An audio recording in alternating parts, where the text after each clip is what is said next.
Multa tosi monesti kysytään, että mitenkä niin kannattaisi aikuisen naisen laittaa toi peitevoide ilman, että ei näyttää semmoiselta väsähtäneeltä.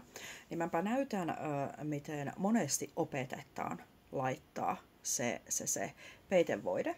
Eli monesti opetetaan, että se laitetaan tämmönen kunnon kolmio tähän iholle. Näin.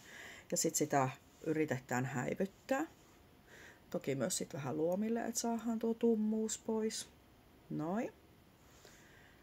Mutta itse olen huomannut, tai mä näytän teille, miten mä teen sitten tämän peitevoitteen levityksen. Eli mä laitan tänne sisäkulmaan tämmöisen pikkutöpsäytyksen, huomaatteko? Sitten mä laitan tähän ulkokulmaan tälleen vitaasseen. Näin, eli mä en laita ollenkaan tähän kohtaan. Sitten mä taputtelen sen. Näin. Joko sormin tai aina on parempi jos siveltimellä, mutta mä nyt sitten sormin taputtelen, koska sivelin on jossakin. Eli huomaatteko mitään eroa? Kummalla lähtisit?